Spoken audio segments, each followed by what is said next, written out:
Hey, Glen Tanner here, and it's the morning after show, and we are sitting here with Melonie Eva, who is a wildlife photographer who is going to have a show here at the Parkside Gallery on April 26th to May 25th, if my dates are right. And the title of this is Untamed Expressions. Now, Melonie, how are you doing today? Well, thanks. We're so glad to have you here. I've seen the little story that was in the Free Press about you, and absolutely amazing. You've led a very, very colorful life that's led you up to the point that you're at now. Geez, I guess my first question is how did you ever get into photography? I think by chance, really. My parents gave me my first camera when I was 7 years old. But that was sort of the family holiday photographer. When I was, in 2004, I met my current agent, and that's sort of where my career took off in the photography. I started actually making money out of it. Right. Prior to that, it was just, photographs on the wall, but I didn't think that they were any good.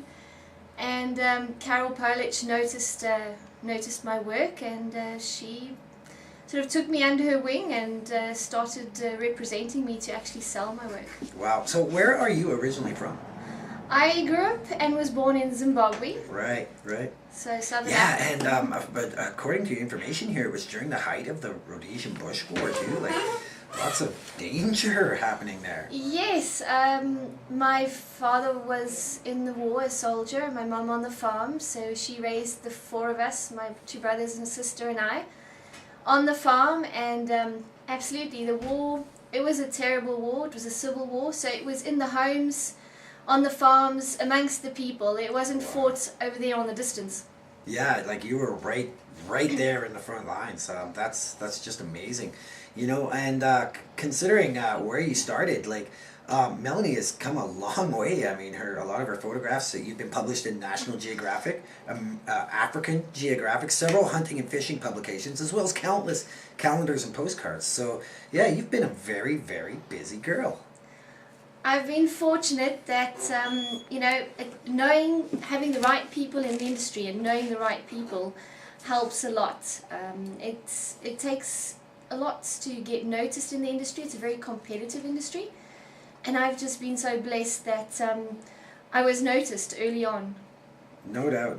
Now, here's the thing that I think is the coolest about you, is you call yourself a purist. And in this day and age, that's a really big thing, because there's a lot of people who take their photographs, get them into Photoshop, make them look all pretty, but you actually wait for the perfect natural lighting. Is that right? Absolutely, yeah. Well, I strive to do that. Photoshop has really taken over, and a lot of people are manipulating images, so you can now take a photograph with your cell phone, get onto Photoshop and take a lion shot in bad lighting and go and enhance it and manipulate it. And I don't believe in that. I was taught camera by my dad on film, and the film days you waited for the perfect light, and I still try and do that. I set the camera in the moment for the moment.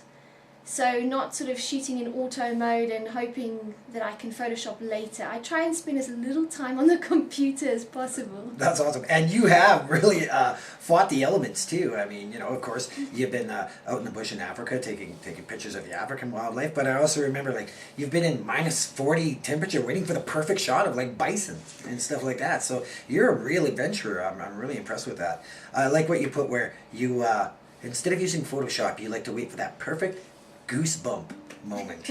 I love that. That was great. So, what have you been up to recently? Are you still taking pictures? Have you been taking pictures of the caribou? Because I know you just recently have moved into the caribou here.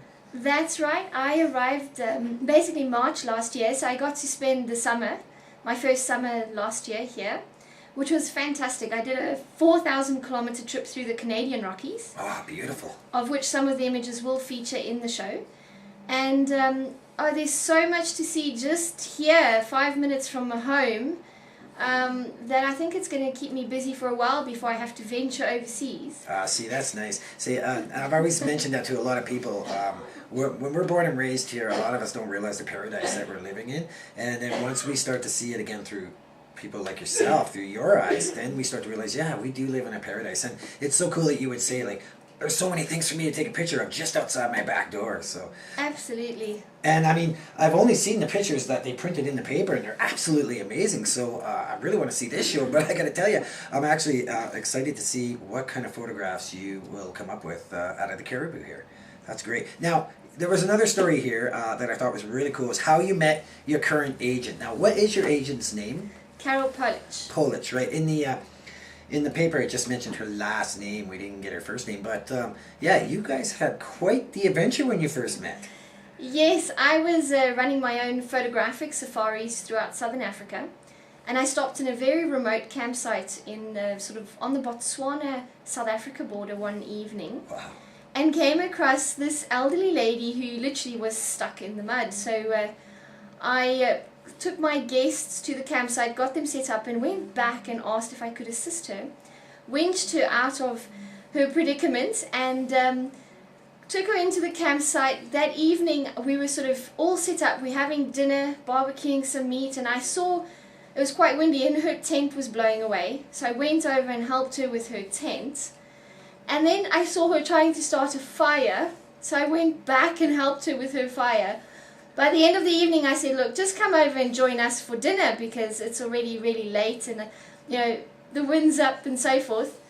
The next day, I bumped into her again and her car had broken down. Wow. So I said, well, don't worry, I know a mechanic, like 2 properties, like off the reserve, and I'm sure that if I called them, they could come and help.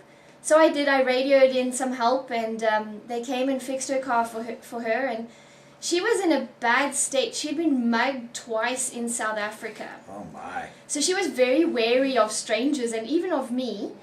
And that evening, once they fixed her car, I saw her walking through the bush. And you just don't walk through the bush in Africa. There's lions and elephants and you name it. So I said to her, that's not a good idea, but perhaps I could give her a lift. And she said, no, she's on assignment and she has to get into a particular area where a herd of elephants were coming in. And I said, well, I'm heading there with my guests and she's welcome to join us on the safari vehicle. And she did. By the end of a couple of days, which this was sort of over 4 days, she was coming over to my campsite every morning and we were having coffee together. And by the time I left, I offered her to come over to the family farm in Zimbabwe. And at that time my folks were in Zimbabwe and I was heading there. And she was a bit wary but said, absolutely, you know, she'd love that. And we struck up this friendship, and at the time I was doing some writing for fishing adventure magazines. Right. So she saw the writing and said, oh, well, how would you like if I add the photographs and you do the writing and we kind of do this joint venture? And I said, absolutely, that'd be great. And then she stayed with us for 3 weeks. As the weeks went by, she started noticing some of my work, photography-wise, and said, well, maybe she'll do the writing and I do the photographs. Oh, wow. That's awesome. So, it's 8 years later, and she's been a great part of my career. And I guess so. She played a big part in helping you get the international renown that you have now. Absolutely. She's been in the industry at that stage 40 years, and she already had her foot in the door, knowing the publishers and who to speak to and so forth. So it was a great opportunity to meet someone like her with the experience. Wow. So there was one more thing I wanted to ask you here, because I thought this was extremely interesting too. You actually helped raise a couple of orphan lion cubs right from kits to when they were about a year old, right? And, Yeah. and how did this come about? Well, I was managing a safari area in Swaziland, a little country sort of surrounded by South Africa. And one evening the game scouts came to call me to say that a lioness had given birth and she was actually eating her cubs. Oh, wow. So we raced over there in the Land Rover, and when we got there, I saw the remains of a cub and she was busy eating one. And I said to them, I saw 2 which we hoped to be alive. And I said to the game scout, okay, you take the firearm, I'm in the seat of the Land Rover. And we had another scout, and I said, I'm going to drive over the cub, keep the rifle on the mother, on the lioness, and then you've got to jump under the vehicle, grab the cubs and put them in the vehicle. So this was our strategy.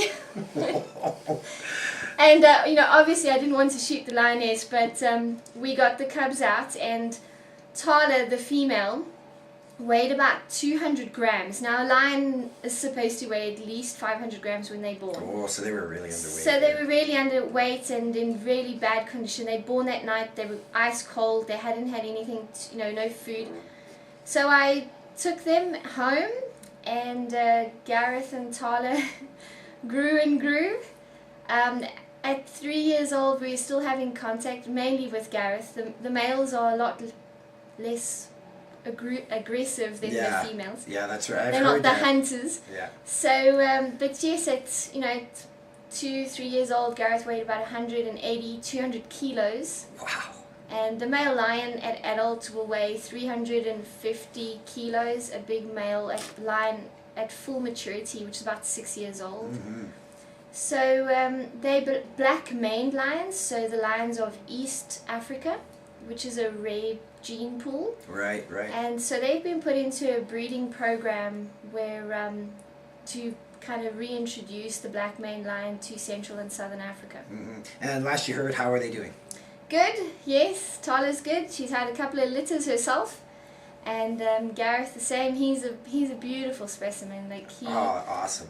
He's just the most magnificent looking lion. Oh, that must be so satisfying to have went through all that work and then found out that they're doing so good. Eh? Yes. Nice. So you're here in the Caribou now. Is it your plan to stay here now? Like, are you settled, or are you gonna keep globetrotting and keep up with this adventurous life you've been living? Well, I'm pretty settled now. I now have a family, so that changes things slightly. Yes, it does. I'm in the same boat.